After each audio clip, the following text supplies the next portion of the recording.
राधे राधे दोस्तों। आज आपका बहुत बहुत स्वागत है हमारे चैनल मधुलोक कथा में। आज हम आपके लिए लेके आए हैं इस वीडियो के माध्यम से सबसे प्रचलित कथा संकष्टी चतुर्थी व्रत कथा। आइए आरंभ करते हैं। यह उस समय की बात है जब भगवान विष्णु और माता लक्ष्मी के विवाह की तैयारियां चल रही थी। इसमें सभी देवताओं को निमंत्रित किया गया, लेकिन विघ्नहर्ता गणेश जी को निमंत्रण नहीं भेजा गया। सभी देवता अपनी पत्नियों के साथ विवाह में आए, लेकिन गणेश जी की उपस्थिति नहीं थी। ऐसा देखकर देवताओं ने भगवान विष्णु से इसका कारण पूछा। उन्होंने कहा कि भगवान शिव और माता पार्वती को निमंत्रण भेजा है। गणेश अपने माता पिता के साथ आना चाहें तो आ सकते हैं। हालांकि उनका सवा मन मूंग, सवा मन चावल, सवा मन घी और सवा मन लड्डू का भोग दिन भर में चाहिए। यदि वे नहीं आए तो ही अच्छा है। दूसरे के घर जाकर इतना सारा खाना पीना अच्छा नहीं लगता। इस दौरान किसी देवता ने कहा कि गणेश जी अगर आए तो उनको घर की देखरेख की जिम्मेदारी दी जा सकती है। उनसे कहा जा सकता है कि आप चूल्हे पर धीरे धीरे आएंगे तो बारात आगे चली जाएगी और आप पीछे रह जाएंगे। ऐसे में आप घर की देखरेख कर योजना के अनुसार विष्णु जी के निमंत्रण पर गणेश जी वहां उपस्थित हो गए। उनकी घर की देखरेख की जिम्मेदारी दे दी गई। बारात घर से निकल गई और गणेश जी को दरवाजे पर ही बैठा दिया गया। यह देखकर नारद जी ने इसका कारण पूछा तो उन्होंने कहा कि विष्णु भगवान ने उनका अपमान किया है। तब नारद जी ने गणेश जी को एक सुझाव दिया। गणपति ने सुझाव के तहत अपने चूहों की सेना बारात के आगे भेज दी, जिसमें पूरे रास्ते खोद दिए। इसके फलस्वरूप देवताओं के रथों के पहिए रास्तों में ही फंस गए। बारात आगे नहीं जा सकी। किसी के समझ में कुछ भी नहीं आ रहा था कि क्या किया जाए। तब नारद जी ने गणेश जी को बुलाने का सुझाव दिया ताकि देवताओं के विघ्न दूर हो जाएं। भगवान शिव के आदेश पर गजानन को लेकर आए। देवताओं ने गणेश जी का पूजन किया।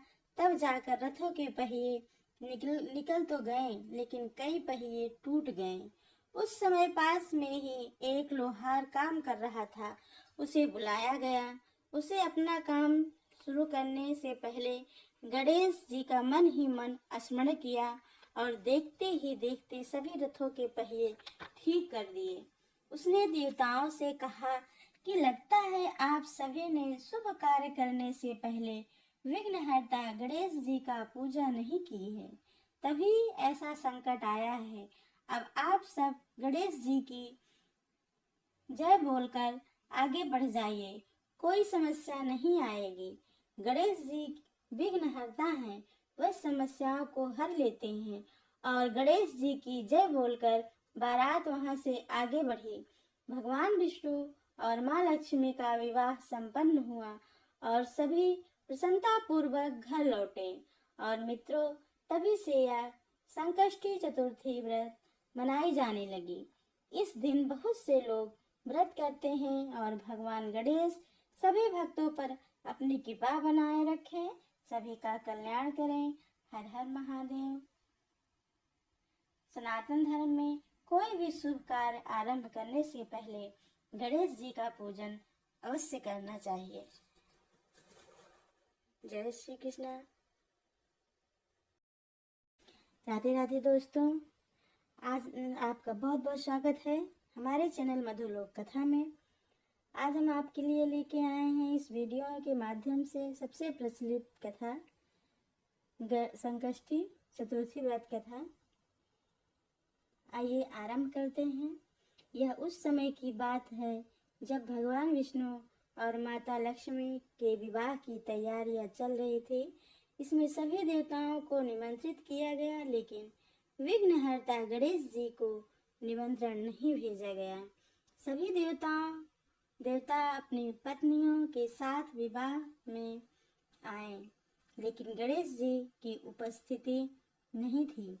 ऐसा देखकर देवताओं ने भगवान विष्णु से इसका कारण पूछा। उन्होंने कहा कि भगवान शिव और माता पार्वती को निमंत्रण भेजा है। गणेश अपने माता पिता के साथ आना चाहें तो आ सकते हैं। हालांकि उनका सवा मन मूंग, सवा मन चावल, सवा मन घी और सवा मन लड्डू का भोग दिन भर में चाहिए। यदि वे नहीं आए तो ही अच्छा है। दूसरे के घर जाकर इतना सारा खाना पीना अच्छा नहीं लगता। इस दौरान किसी देवता ने कहा कि गणेश जी अगर आए तो उनको घर की देखरेख की जिम्मेदारी दी जा सकती है। उनसे कहा जा सकता है कि आप चूल्हे पर धीरे धीरे आएंगे तो बारात आगे चली जाएगी और आप पीछे रह जाएंगे।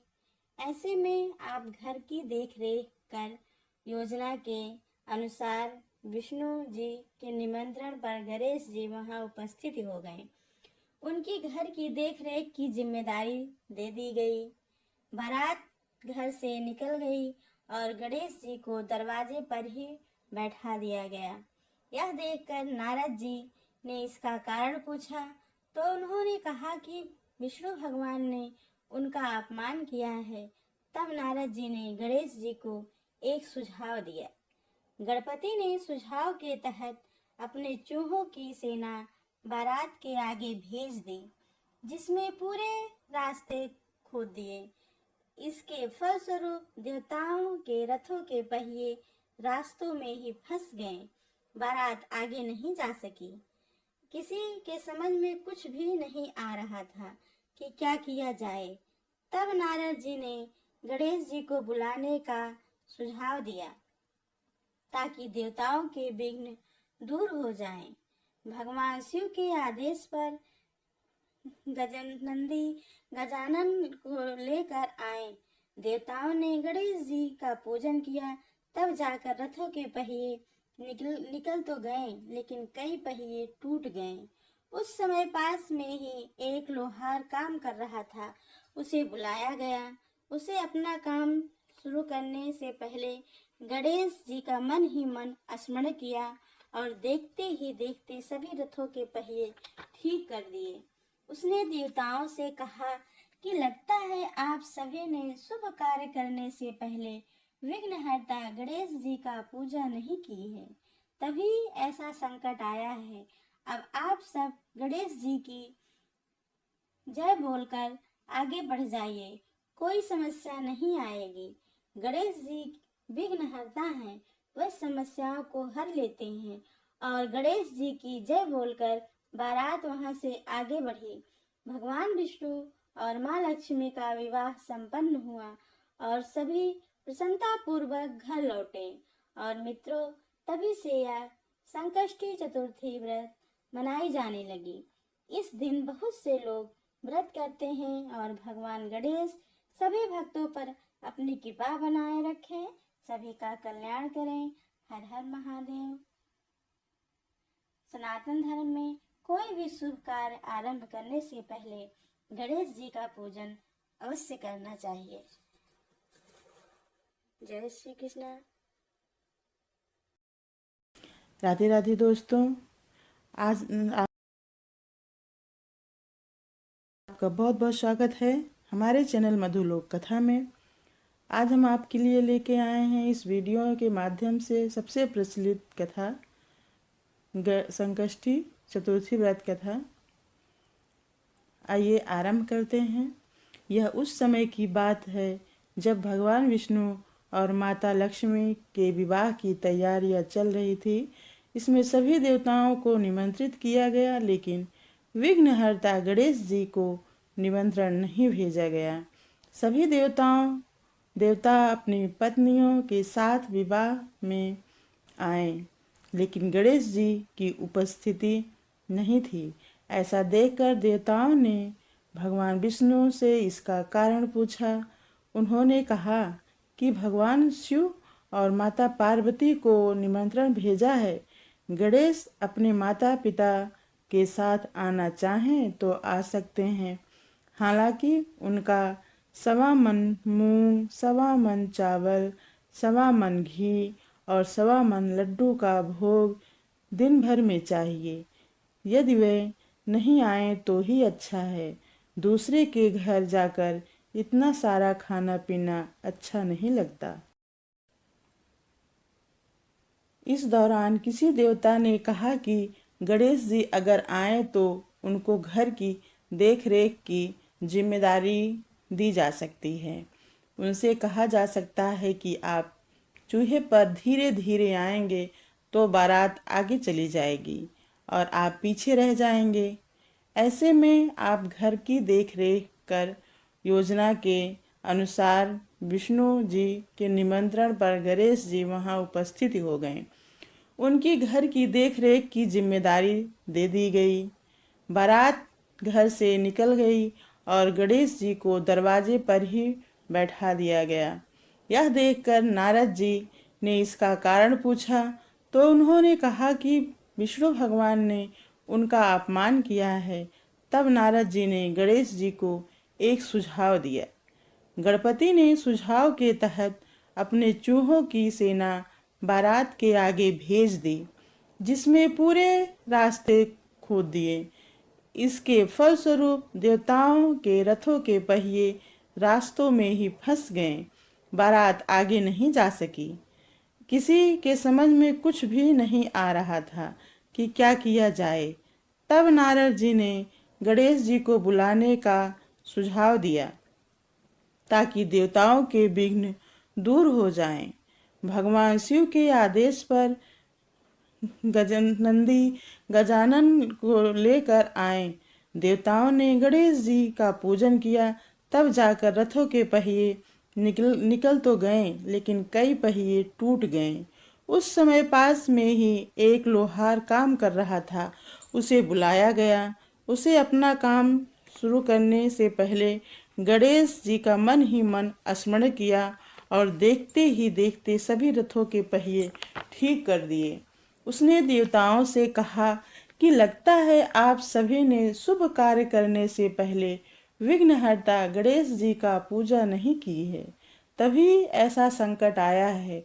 अब आप सब गणेश जी की जय बोलकर आगे बढ़ जाइए, कोई समस्या नहीं आएगी। गणेश जी विघ्नहर्ता हैं, वह समस्याओं को हर लेते हैं। और गणेश जी की जय बोलकर बारात वहां से आगे बढ़ी।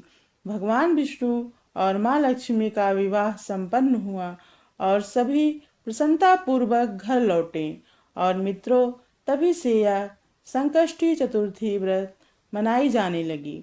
इस दिन बहुत से लोग व्रत करते हैं और भगवान गणेश सभी भक्तों पर अपनी कृपा बनाए रखें, सभी का कल्याण करें। हर हर महादेव। सनातन धर्म में कोई भी शुभ कार्य आरंभ करने से पहले गणेश जी का पूजन अवश्य करना चाहिए। जय श्री कृष्णा।